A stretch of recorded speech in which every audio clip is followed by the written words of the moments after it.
Okay, thank you everyone for your patience. So welcome to the event today, and it's our great pleasure to have Katina Jones with us. She's taken time out of her very busy schedule, which is very kind of her. So we're looking today at the topic, can positive impact and change at a local, national, or even an international level arise from our individual actions? And Katina Jones challenges the existing norms typically associated with our professional goals. She is the founder of the United Nations NGO Centre for Equality and a group of organizations dedicated to health, education, philanthropy, and human rights. So we'll explore topics related to meaningful work, personal drive, and passion, and what each of us can do to make an impact in challenging times like we are in at the moment, that is whether large or small.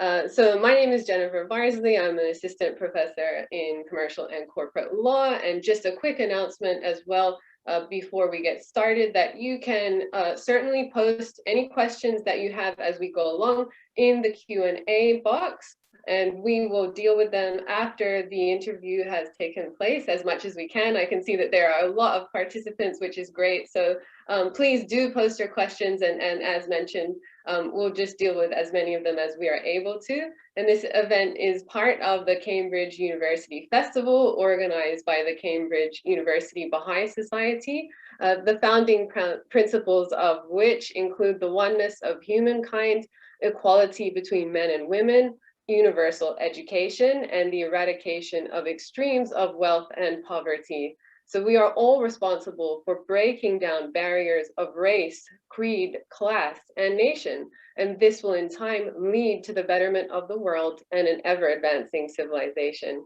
At the heart of Baha'i principles is the belief that it is possible to create societies founded upon cooperation, trust, and genuine concern for others. This is well encapsulated in the following short quote: "Be ye the helpers of every victim of oppression, the patrons of the disadvantaged. Think ye at all times of rendering some service to every member of the human race." So thank you very much once again for joining us. And without further ado, it's our great pleasure to have Katina with us today. So can you perhaps begin, Katina, by telling us a little bit about the various organizations that you founded and their purposes and what each of them have set out to achieve? Thank you, Jenifer. Thank you very much. I have founded over the last 30 years some 4 companies with this very special focus. They include education, health, human rights, and philanthropy. The first organization was founded in 1991, and as I sit here and recall those times, I had never ever planned or believed that I would be doing what I'm doing now. I was a mother of 4 children and spent some 17 years at home raising children, and through a personal circumstance, I developed the desire to start a company, or a business as it was at the time, that developed the potential of women to enter the workforce. So after 17 years of being at home, one asks, what are my skills, and the lack of confidence to go back into the workplace. And that's where I was. And I started a part-time job marketing for an international firm, marketing French perfume, in fact. And accidentally, it was fun. I used to smell nice all the time. I surprisingly had trained South Australia's most successful sales and marketing team for that organisation. As a result of that, and after having travelled to Hawaii for leadership training and meeting the directors of that company, I came back to South Australia, and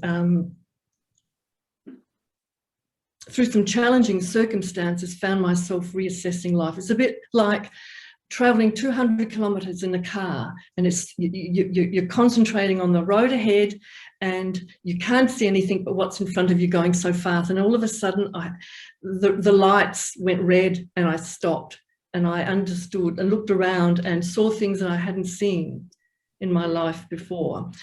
And so that experience created in me the desire to start my own company, to develop women.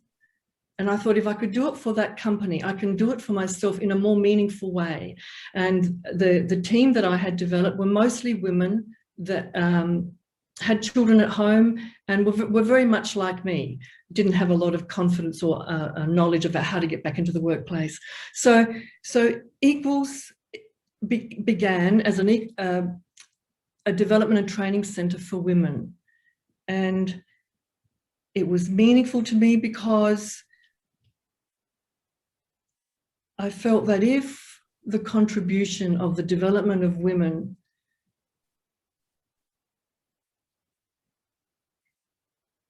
in the workplace and in society, it would create some kind of balance. I had a beautiful quote next to my bed that I would read, and that quote said, "The world of humanity has two wings, one is women and the other is men. And not until both wings are equally developed can the bird fly." So I would think about that quote, and I would dream about having the confidence to be able to create a company that would be able to achieve my goal. So from a practical perspective, sorry to interrupt you. So with this first company, you were saying you trained the capacity of women in the workplace, is that right? Trained the capacity of women that were wanting to enter the workplace. I developed a program called Achieving Individual Fulfillment. And that program incorporated all sorts of aspects of how women can re-enter the workforce. That program ran for some months, and then a government department had asked if we could extend that program for 3 months, and they would give us a contract to do that, and that's what we did. So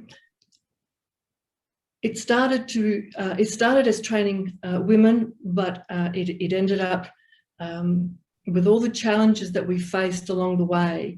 We started to change our focus and created programs for both men and women. The mission of the company was to develop human potential and to maximise capacity. We after several years now, looking back, the company now is what we call in Australia as a registered training organisation, and it is accredited. It runs accredited programs that allows graduates to enter the workplace, to be able to work as nurses, health professionals, various areas of employment. It is also reached the higher education status where we offer a Bachelor of Human Services.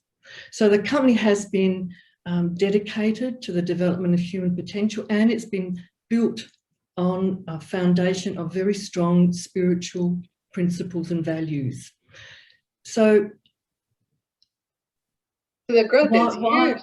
I'm sorry to interrupt. The growth of this company, even this is your first company, is quite phenomenal. I think, taking it from your starting point to now almost effectively being as a university or an institute for higher education across all of these areas is wow, that's amazing.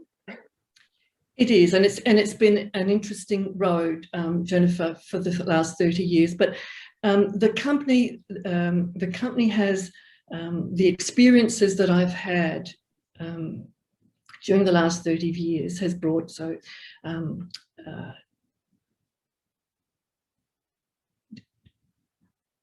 training in areas of health, for example. It brought the opportunity, and I think every company that I've started has been because of something that's happened in my life that has created the desire to contribute to society in a meaningful way and with purpose. The other company that I established soon after was, that was in 2006, a company called Aspects of Healing, which is an integrative health centre. And that the concept of Aspects of Healing was born after another profound personal experience. It seems like I need to have personal experiences before I do things. And the belief that as human beings, there are many aspects to our health, and that includes mental, physical, spiritual. And when we recognise that the integration of our mind, body and spirit brings balance and harmony in our lives, we begin to experience ourselves and our communities and our world with a new perspective. So Aspects of Healing was born, and we looked at creating and a merging of Eastern and Western medical philosophies.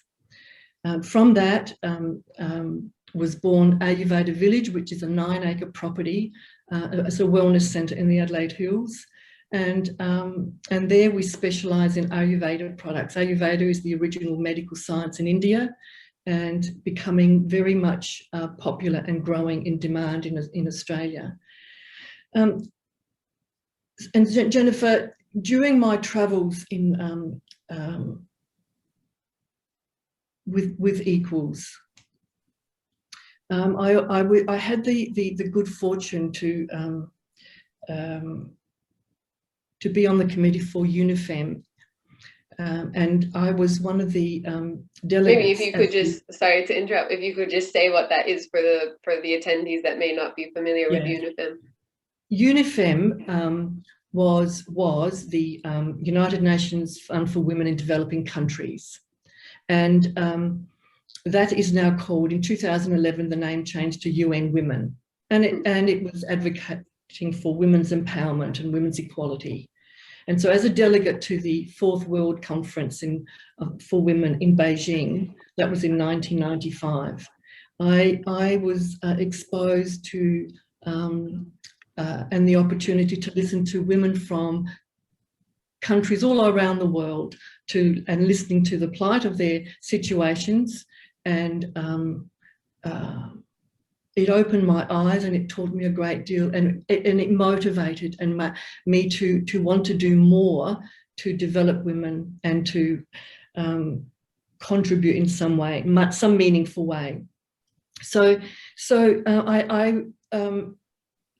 I went to New York at the United Nations for the first time on behalf of UNIFEM in 1997, and there, and being exposed to the world, meeting many people and listening to many women from other countries, and then attending the United Nations Commission of the Status of Women yearly thereafter, created in me the desire to do some work with women in either Africa or India. And I had that thought that stayed with me for many years. And, you know, I believe that when we have thoughts, and they are definite thoughts, and they are passionate thoughts, it somehow creates a seed in us that germinates at the right time, just like a plant with the right sunshine and water. In the year 2000, I had attended the United Nations, the Commission of the Status of Women, and there was a change. There was a change where we talked about women's empowerment. There was a change in that there was discussions about the role of men and boys in women's equality. And from my humble experience, my observation at the UN is that all the discussions that occur and all the policies that are advocated, it takes some 5 years for it to permeate down to the different countries.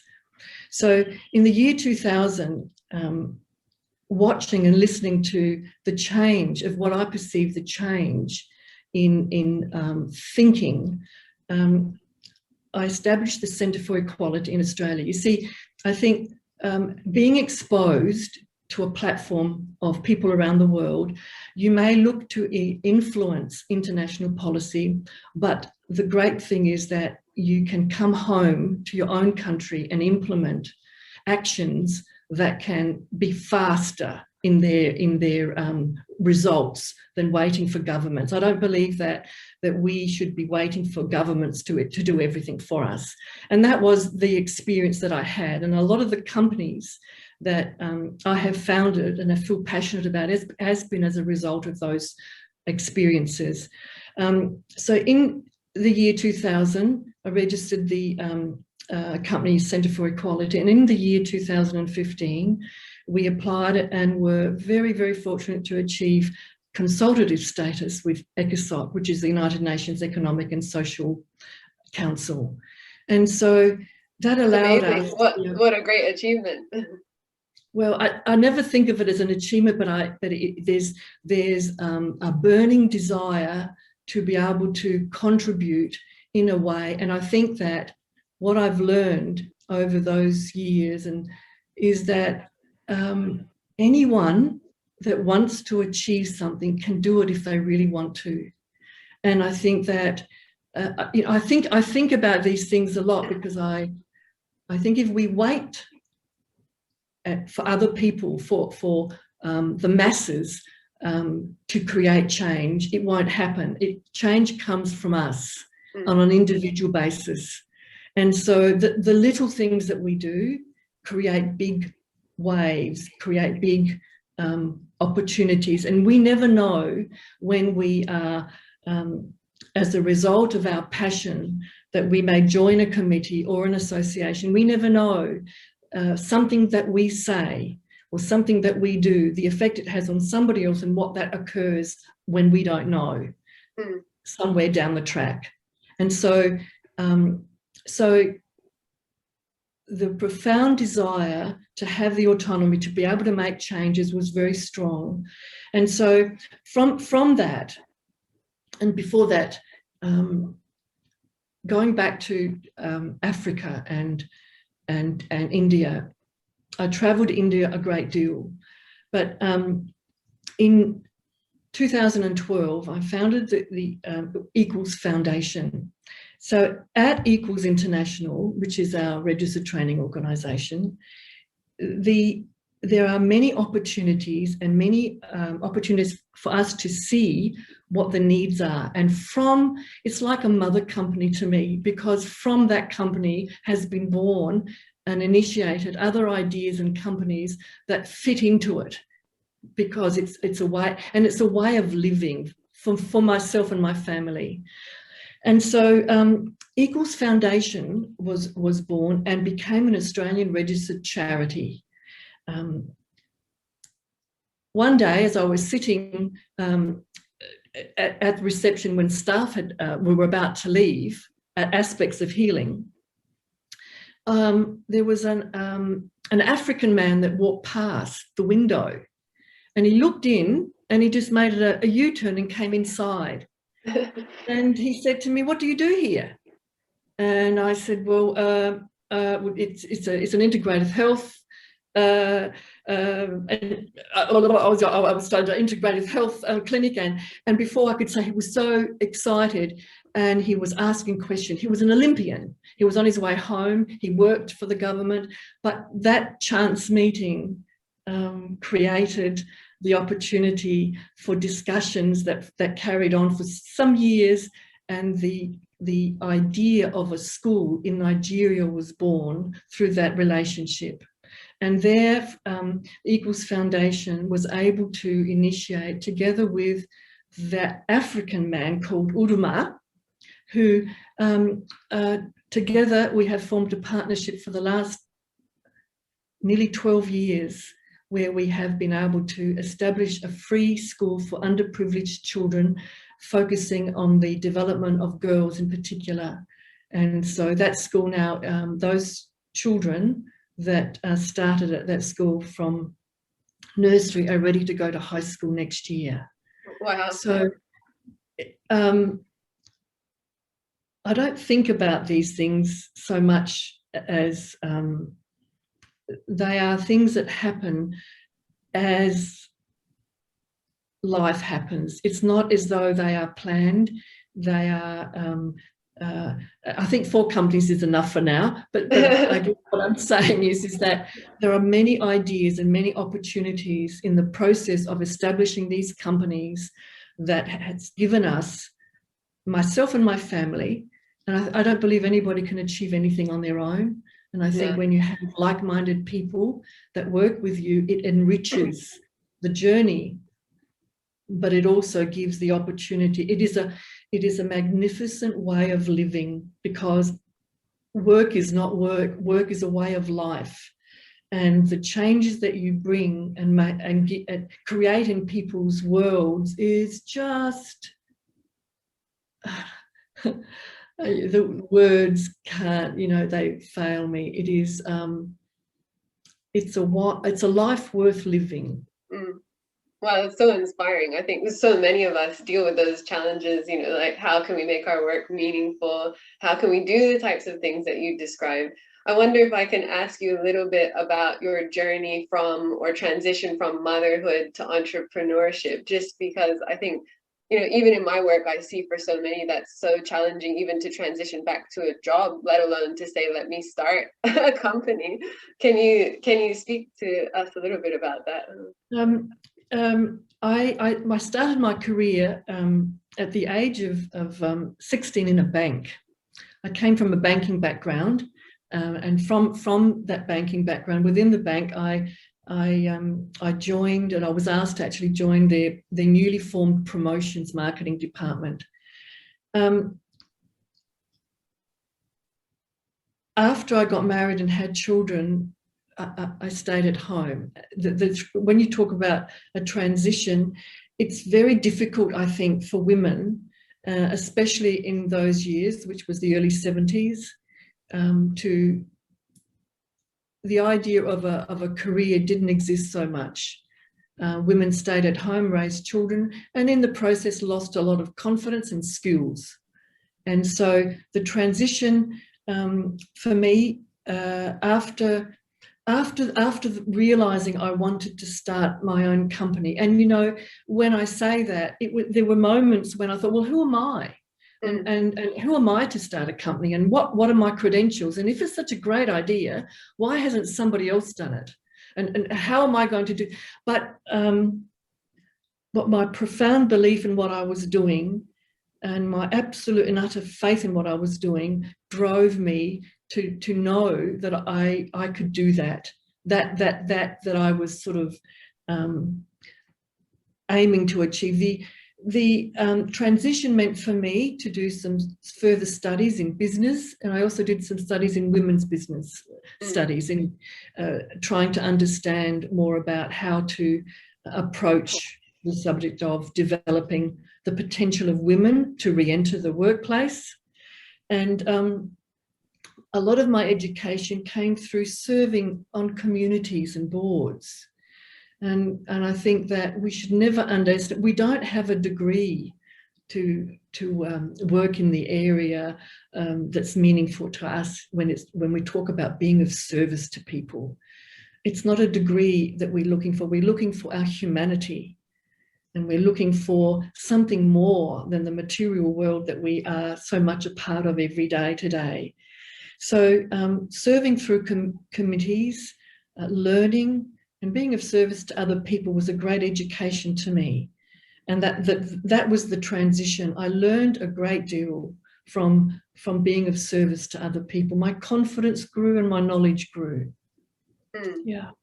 And what was the background to that? Because I noticed you've spoken a lot about being of service to others and wanting to build communities and do all these amazing things. Like what, where did that drive or passion or idea come from?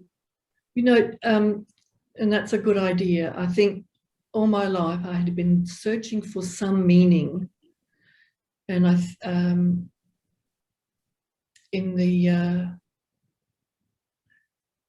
after our last child was born, I came across. I read a lot about the Kahlil Gibran.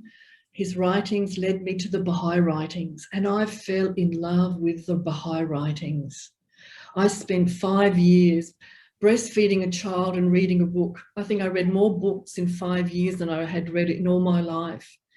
And I loved the logic and the beauty of those writings, that it inspired me greatly.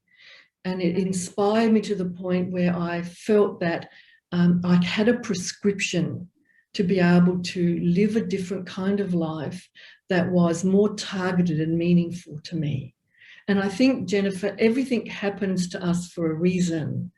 And I look back and I think if we all reflect on our life, we can see patterns. And for me, the catalyst for that change was when our 18-month-old son contracted meningitis, and he made a miraculous recovery at a very, very tough time. And I acknowledged and understood that that recovery was miraculous, and my overwhelming desire to give something back and my overwhelming gratitude was something that just drove me greatly. And so I think that change comes from a desire. I think when all of us experience a desire of that nature, it's transformative. I think that's what happened to me. And I think I can honestly say that through the birth of Equals and the birth of the other companies that all contribute in some way, some meaningful way, to a better world. I think that, yeah. And so do you view it that your beliefs then, I guess, drove a little bit those endeavors, or like informed? Always. Okay, that's so interesting. Always. It was the absolute foundation for everything. And of course, when you start a business and you don't have a business background, I want to say when you're just a wife, but you're just a mother, but that's not so, because of all the things that I've achieved, being mother has been the most important. And so I think with every obstacle and challenge that I have faced, I think my deep love for the Baha'i writings and my faith has brought me to understand that every obstacle or crisis brings it with it a seed of an opportunity that's equivalent to the magnitude of that challenge. Okay. And for me, our son nearly died, and I think that my opportunity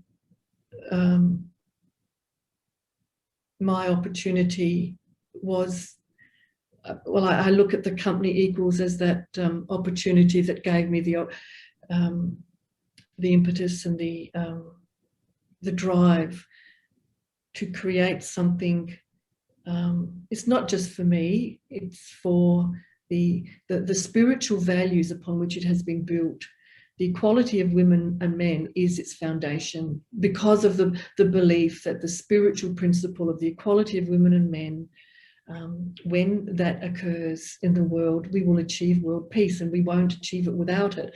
And it's true. When you look around you now, the world is so ripe for those principles and understandings, because I think that each and every one of us have something to contribute to create that positive change that we need. So in the progress of the company, our core values are equality, diversity, and unity. So we very much promote in everything we do, and currently looking at how we can embed that in our programs, because it's part of our DNA. And so I feel so blessed to have encountered those writings and that faith, and I feel so blessed to have the opportunity to have done what I have done. And so working in a company that has that is values-based and mission-focused is very different to the normal corporate structures. And I have never followed the normal business corporate structure in anything that I've done, which is... That's amazing. Can I ask you, because there are a number of theories around this. So some business structures and organizations take the approach that you need to put profit at the core of what you do and finances at the core of what you do, and then to take your values and to take what you want to give back to society and put that as a second priority, so to speak. Whereas what you describe is actually doing the reverse of that, is saying, let's take the values, and that is, correct me if I'm wrong, and that is what drives our decisions and what drives what we do. And then once again, correct me if I'm wrong, and then things like profitability and what you see from a financial perspective are secondary to those aims. Is that right? If you could talk us through a little bit about that, I just think that's very interesting. I think the world's changing, and I think what was years ago is not necessarily so. I also have observed that women work differently in business, and Equals started with nothing. It started with no money, and everything that we've done has started with very little money. And so I think that when you put people first, the profits follow always. And I think that if you dare to risk that, and then if you also believe and you want to do these, it's like you're not measuring your time with the output of your service. I think that money comes and money grows, and I think we as a family are testimony to that. We have grown every year, and profits have never been before people. You have to make tough decisions, because you have to be able, if you don't have a business, you can't employ people, and you can't help people. Absolutely. So and the way we operate at Equals is,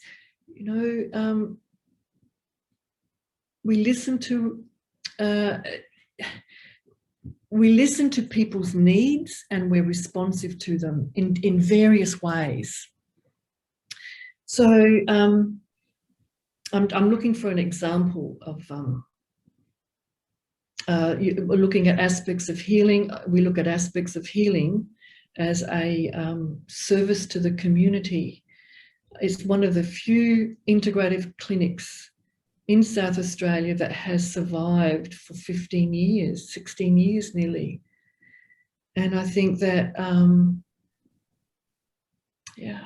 I think also it inspires and encourages and influences other people to think of business in a different way. And don't you think that we're living in a time where that we are evaluating those things, those principles? Aren't people thinking? I think COVID itself has brought us a gift because of the contemplation that it has created, forced on us, for some of us, through the isolation, but it's brought a different, and I think there are consequences of COVID that we don't yet know, the changes that will come, we haven't understood yet.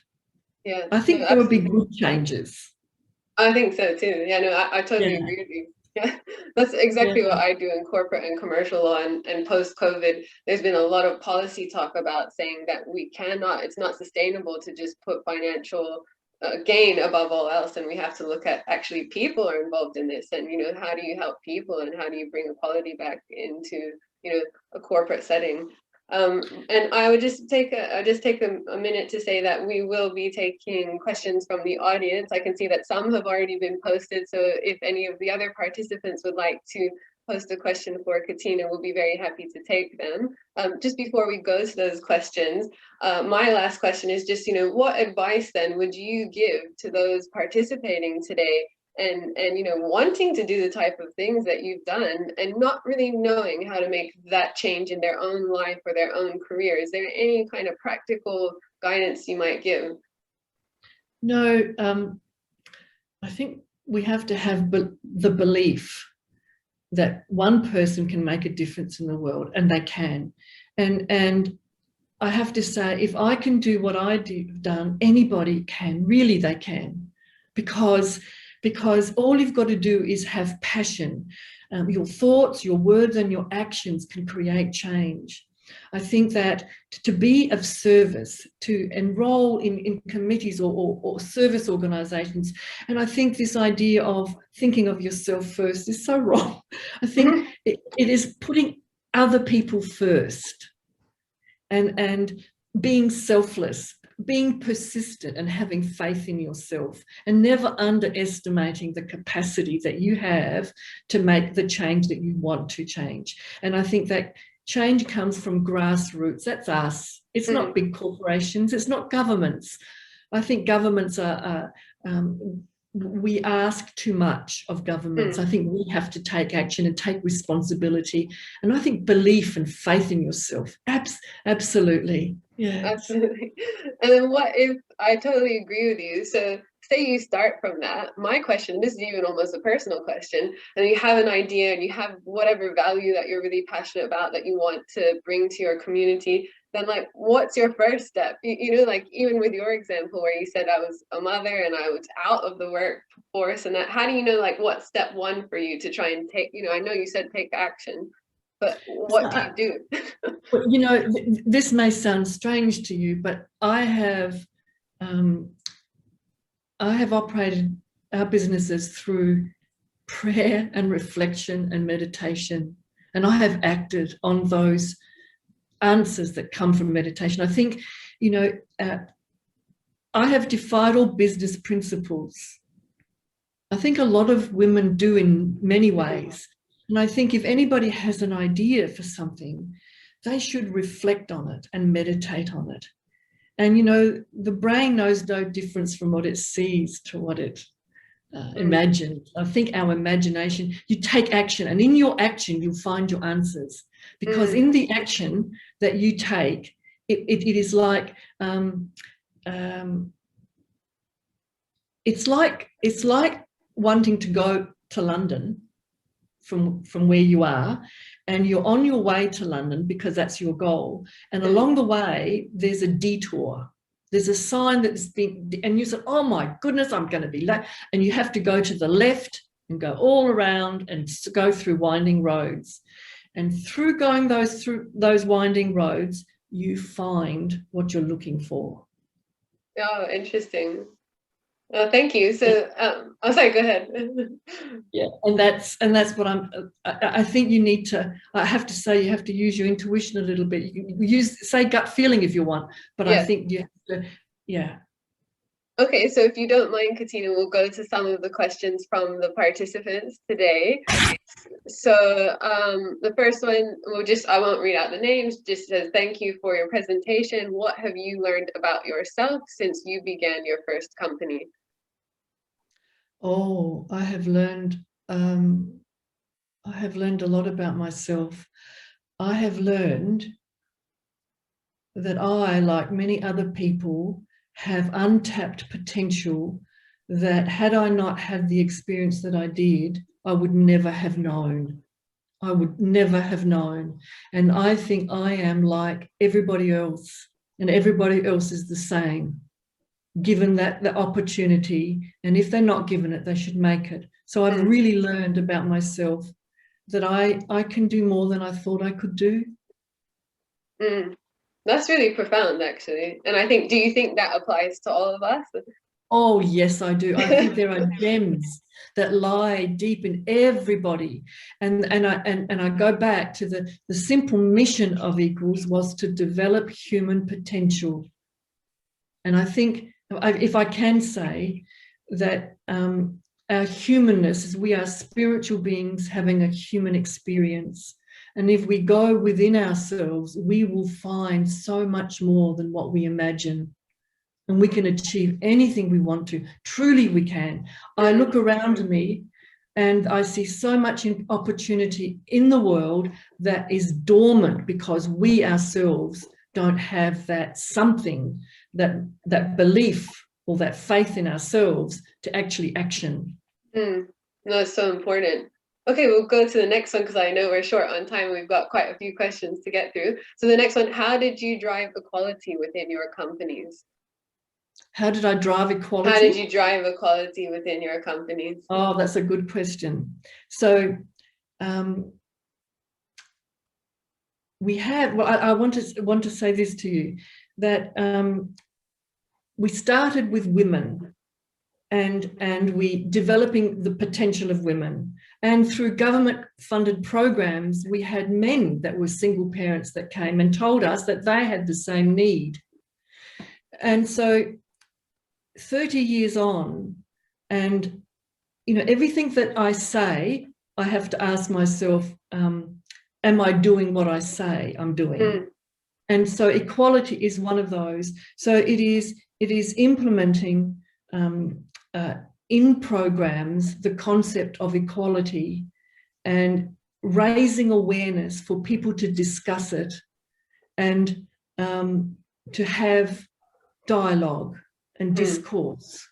And so there are seminars and workshops and those sorts of.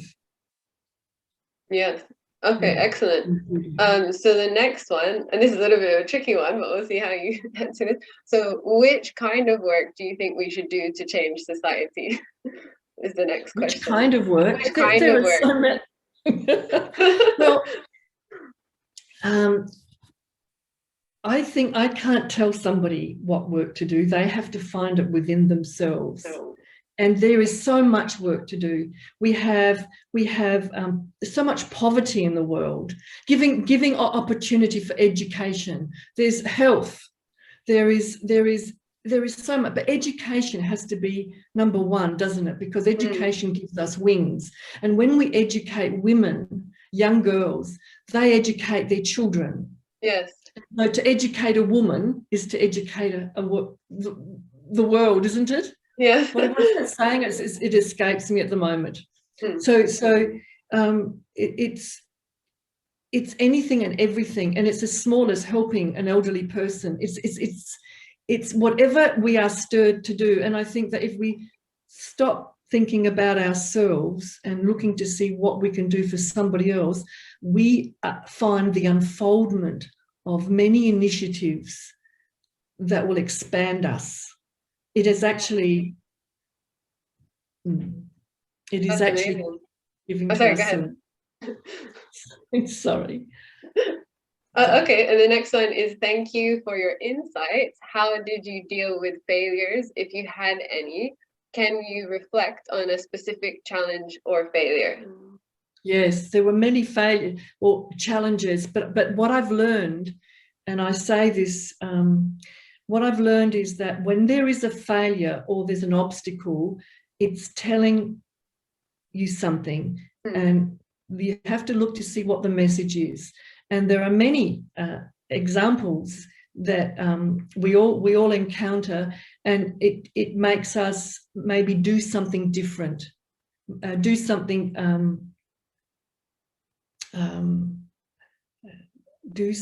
that can improve.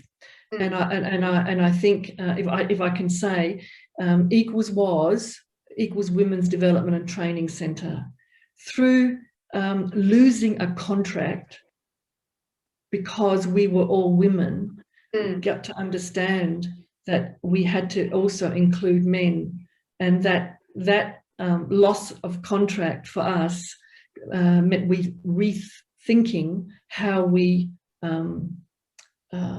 promote ourselves and the programs we deliver, in that the inclusion of men and the balance that we would create helped us to change.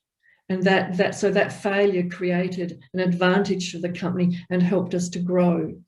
Does that make sense? Yeah, no, that makes sense. And just we've got another question, just going back to your previous reply on the importance of education and perhaps putting that as a priority. There's just a question, could you please add, what do you mean by education? Because many might feel that there is already school education in countries like, for example, Australia, the US, or the UK. So what do you mean, or how do you think we should engage with education? Is it going beyond the school education? So I have to say that the purpose of the existence of Equals International is to develop the spiritual nature of human beings. So I think when we develop education, we have to develop the mental and the spiritual aspects, the material and the spiritual aspects of humanity. So we look at virtues and values. We develop those aspects of ourselves and those spiritual principles that create in us, and that's the foundation upon which to build. We at Equals have introduced what we call graduate attributes. So we focus on the attributes of a person, not just the intellectual capacity. And what can you maybe give some examples on what do you mean by virtues or values?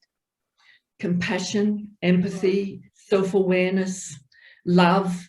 I use the word love a lot because I think if we don't know how to love people, and love has healing properties in it, I believe.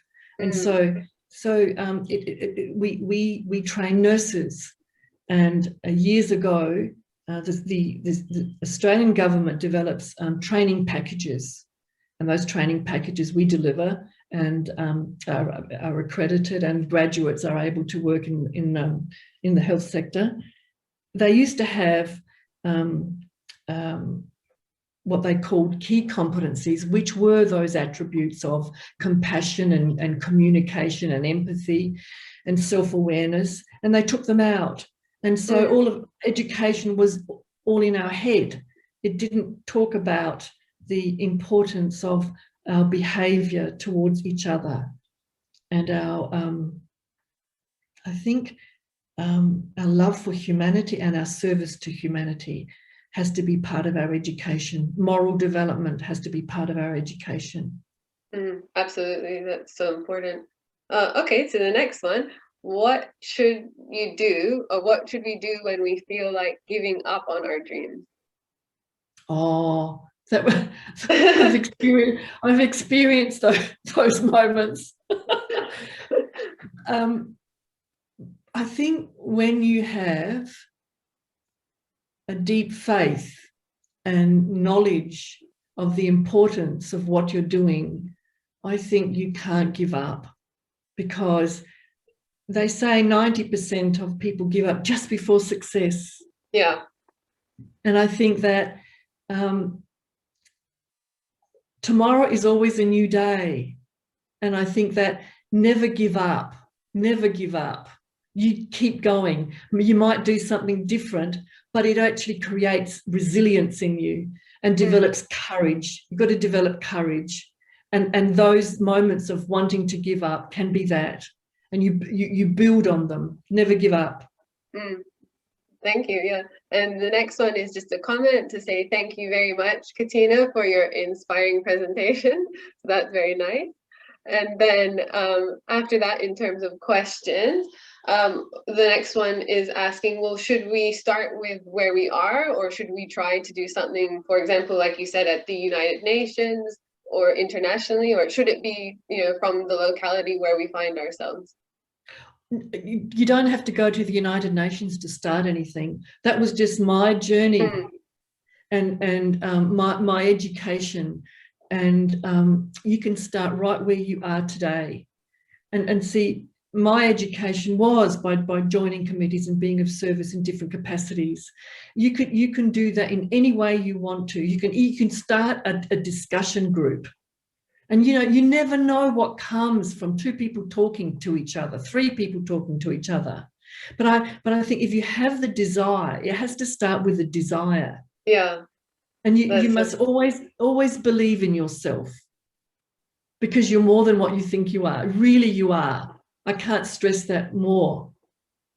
We are wasting ourselves. There's so much we can do to make the world a better place. And the time is now.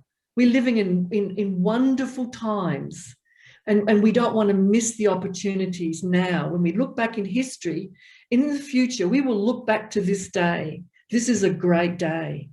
And it's a great day for all of us to spark from those ideas that we have, and never underestimate yourselves, because your contribution, you just don't know. You just don't know. And we need the diversity of all those people with the different skill sets.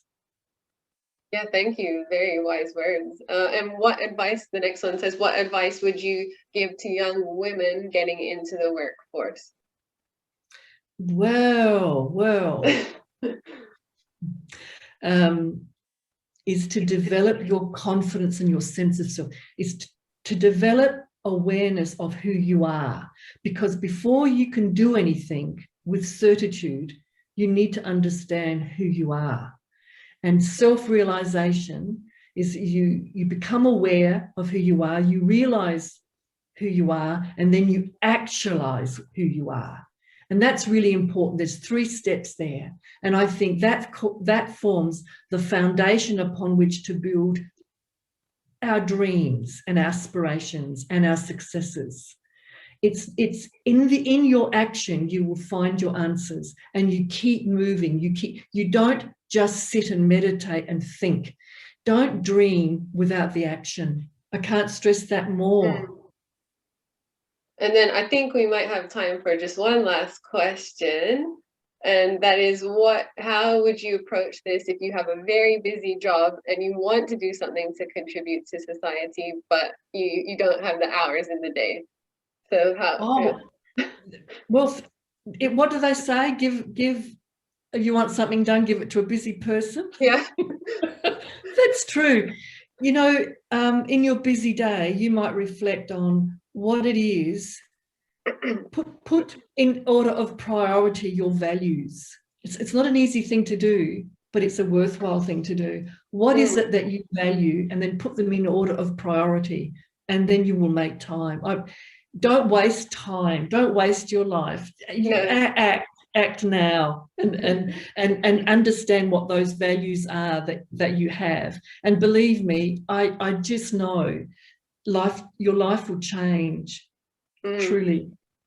Thank you so much. And I think we have one last quick one, which we might be able to deal with. Katina, I don't know if you can direct us, and we can post this onto our Facebook page. So one question was, how can we connect with you? We would like to be a part of your team or learn more about what you do. I wonder, Katina, after the event, because we're just in like 1 more minute to go, is there a website or something we can post to the attendees that they might want to learn more about your businesses, or to be able to reach out to you in any way?